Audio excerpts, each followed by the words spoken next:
Bonjour et bienvenue. Aujourd'hui, nous allons explorer les méandres silencieux et souvent invisibles des relations toxiques. Avant de plonger au cœur de notre sujet, si vous sentez que ce message peut éclairer le chemin de quelqu'un, n'hésitez pas à le partager. Un simple geste peut parfois apporter une lueur d'espoir dans l'obscurité. Pensez également à vous abonner pour ne manquer aucune de nos futures explorations de l'âme humaine. C'est cette nécessité de se retenir, de ne pas partager ce que l'on vit, par pure honte. C'est cette obligation de garder le silence pour ne pas accabler les autres avec le poids de notre histoire. C'est cette habitude de ne pas être authentique, de jouer un rôle, simplement pour survivre au sein de ces relations. Une question revient souvent, et elle est particulièrement appréciée des thérapeutes. Comment savoir si une personne est véritablement prisonnière d'une relation narcissique ? Une grande partie de ce que j'ai appris sur l'abus narcissique ne vient pas des livres, mais des heures passées à écouter, à être présent pour des personnes qui partagent leurs histoires. En écoutant des groupes de gens, en observant les conversations publiques, une triste réalité m'est apparue. Les survivants de ces relations doivent faire face à une quantité écrasante de doutes. Leurs propres expériences sont constamment remises en question. Sur les réseaux sociaux et dans certains cercles, on se demande si ces personnes ne jouent pas simplement les victimes, si elles n'utilisent pas le mot « narcissique » comme une arme à chaque fois qu'elles sont déçues ou en colère. Vous savez, ce genre de raccourci, « tu ne fais pas ce que je veux, donc tu es un narcissique ». Est-ce que certains utilisent ce terme à tort et à travers, comme un marteau pour frapper sur tout ce qui bouge? Absolument. C'est l'époque dans laquelle nous vivons. Mais ce n'est pas ce que j'observe dans l'intimité d'un cabinet de thérapie. Ce que je vois est radicalement différent. Et c'est un détail qui, pour moi, est un signe révélateur. Lorsqu'une personne qui subit réellement une relation d'emprise narcissique vient me parler, sa première phrase n'est presque jamais « Mon mari est un pervers narcissique » ou « Ma femme est narcissique » ou « Mon père est narcissique ». C'est extrêmement rare. En réalité, voici ce que j'entends le plus souvent. Des phrases qui commencent par soi-même. J'ai des difficultés dans ma relation et je suis tellement anxieux à ce sujet. Je ne sais plus quoi faire. Ou bien, plus rien de ce que je fais ne semble fonctionner. Parfois, c'est « j'ai l'impression d'être bloqué à l'âge de 10 ans.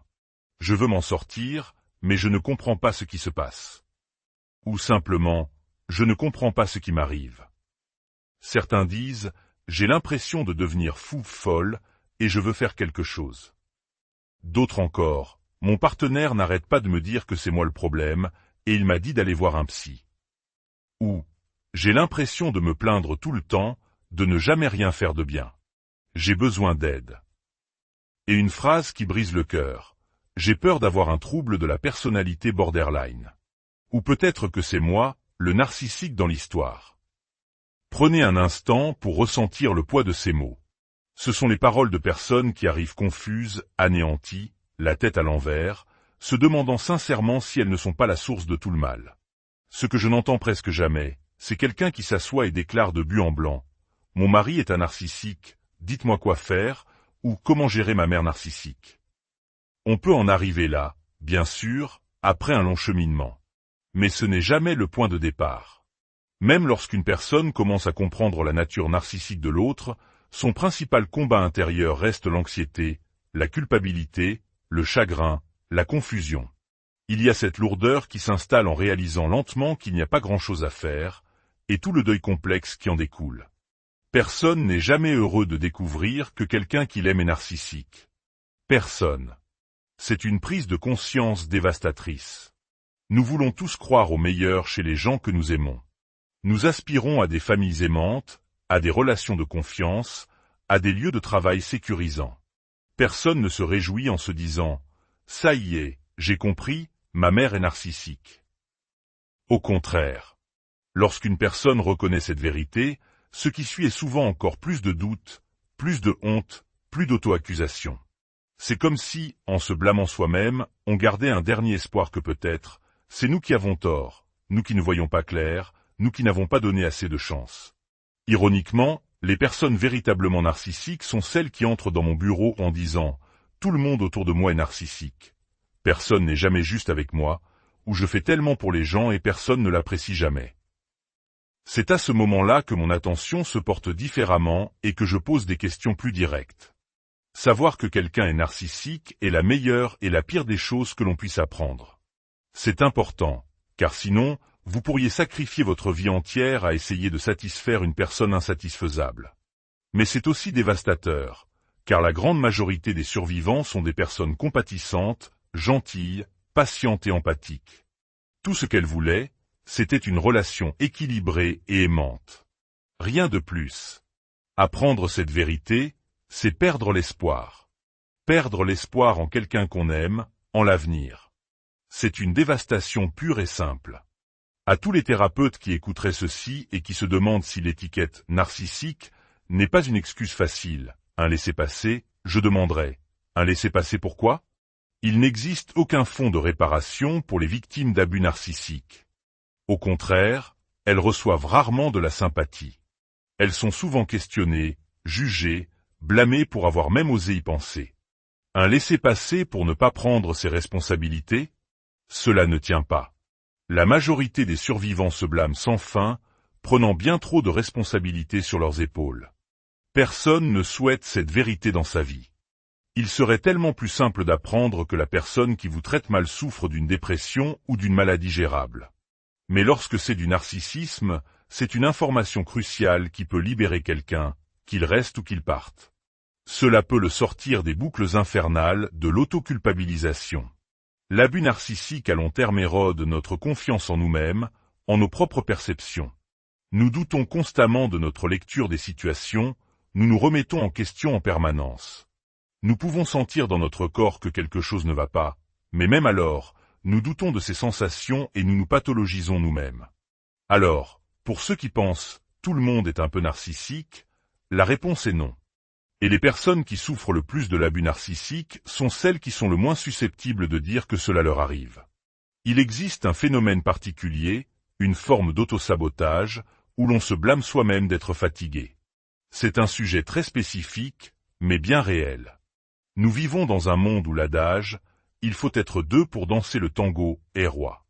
Et bien que je reconnaisse que ce n'est pas aussi simple que le narcissique est le méchant et l'autre est parfait, il faut comprendre que le terrain de jeu était truqué depuis le début. Une personne était abusée émotionnellement, sans même comprendre à quoi elle avait affaire. Il n'y a donc pas de tango, juste une profonde injustice. L'autoculpabilisation est au cœur de l'expérience. Les survivants ruminent. Quelle est ma part dans cette dynamique malsaine? Qu'est-ce que je fais de mal? Et puis, ce blâme devient encore plus simple, plus insidieux. Je n'ai pas été au mieux de ma forme ces derniers temps. Je suis toujours épuisé. Et c'est là que le piège se referme. Vous commencez à croire que vous êtes une partie du problème parce que vous êtes fatigué. Le narcissique vous le reproche d'ailleurs peut-être. Pourquoi es-tu toujours si fatigué? Et vous finissez par intérioriser cette accusation. Peut-être que notre relation ne fonctionne pas parce que je suis fatigué. Je n'ai pas la force de partir, ni de réparer les choses. Au lieu d'une acceptation radicale de la situation, cette relation est toxique et elle ne changera pas. Vous vous retrouvez à penser, peut-être que le problème vient de moi. Je suis trop fatigué pour m'investir. Laissez-moi vous dire une chose.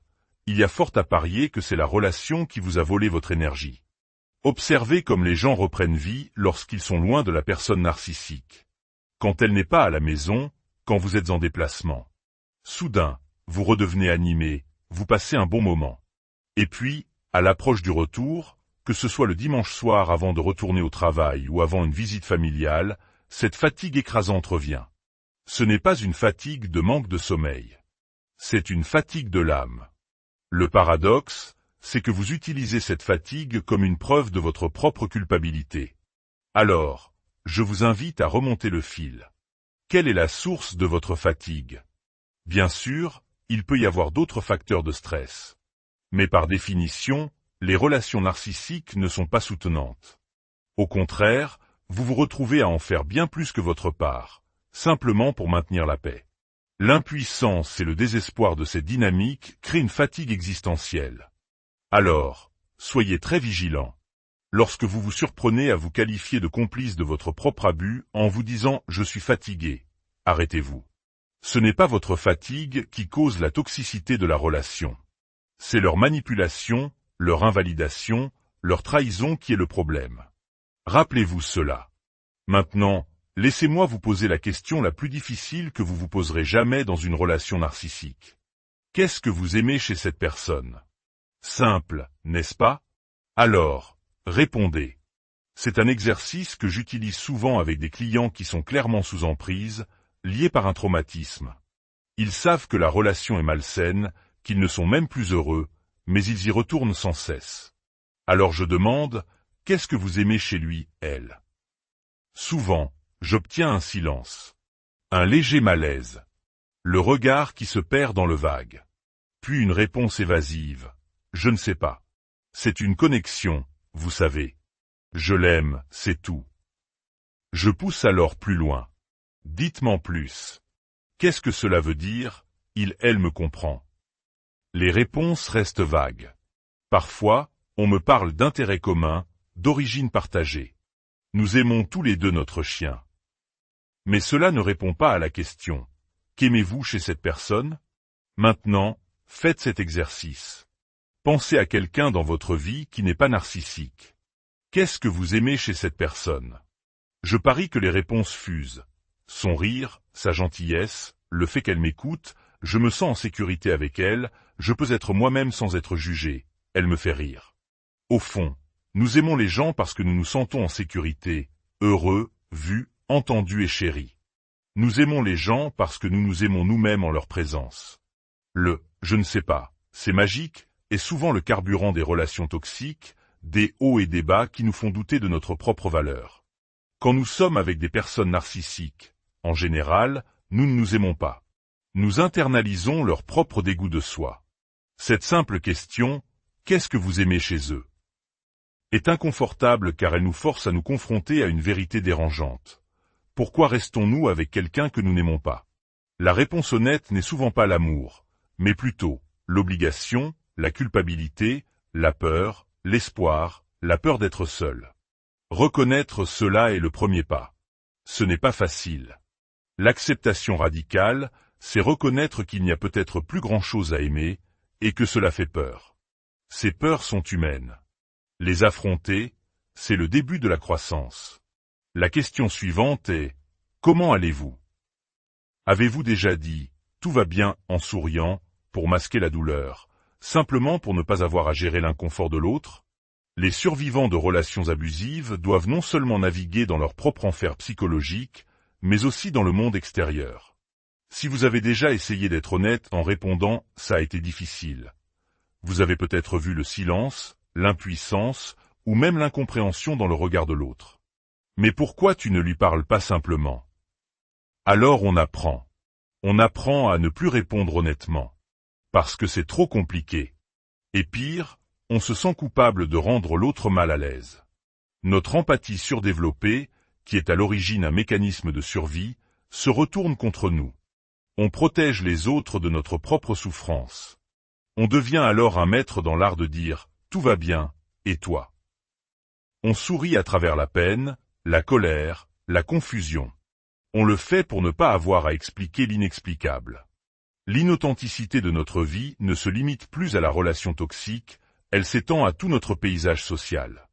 Et quand ça devient trop dur, quand on ne peut plus sourire, quand on ne peut plus mentir, mais qu'on ne supporte pas non plus de dire la vérité. On se cache. On s'isole. Ironiquement, le soutien social, un outil clé de la guérison, devient inaccessible.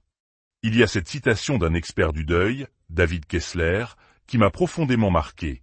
L'esprit préfère se sentir coupable plutôt qu'impuissant. C'est le cœur du problème. La culpabilité est omniprésente chez les survivants. Quand je leur demande de quoi ils se sentent coupables, ils me disent « j'aurais dû être plus indulgent, j'étais peut-être trop exigeant, je n'ai pas bien communiqué, je suis resté, c'est donc ma faute. » Vous avez été manipulé, dévalorisé, trahi, et pourtant, vous vous sentez coupable. Tant que vous vous sentez coupable, la relation peut perdurer. Car si vous êtes le problème, alors vous pouvez le réparer. Le jour où cette culpabilité se lève, c'est un jour difficile. Car alors, il faut voir la relation pour ce qu'elle est. Une personne vous traite mal, et ce n'est pas acceptable. Étrangement, la culpabilité peut être plus confortable que l'impuissance. Le mot « impuissance » est au cœur de l'expérience narcissique. Quoi que vous fassiez, ça ne marche jamais. Rien. Et cette prise de conscience est terrible. C'est l'un des derniers arrêts avant la dépression. Ressentir l'impuissance est horrible. Pourtant, la culpabilité est une distorsion. L'impuissance, elle, est plus proche de la réalité. C'est une vérité honnête. Vous ne pouvez pas les changer. Et accepter cette impuissance, c'est ce qui nous propulse dans le deuil. Le deuil n'est pas réservé à la mort. C'est le deuil d'une perte. La perte de ce que vous pensiez que l'avenir serait. La perte de votre histoire d'amour. La perte de l'espoir. C'est beaucoup à perdre. Et il faut donc en faire le deuil. L'impuissance, c'est aussi l'humilité. La reconnaissance des limites d'une situation. Et les relations narcissiques sont définies par leurs limites. Alors, permettez à ce deuil de couler. Il y a une autre rive. Rester dans la culpabilité peut vous empêcher de retrouver votre moi authentique pendant des années. L'impuissance est un carrefour terrible, mais la voie du milieu est peut-être de voir ces relations avec réalisme. Et au lieu de l'impuissance, vous trouverez peut-être la clarté. Merci de m'avoir écouté. Prenez soin de vous, et souvenez-vous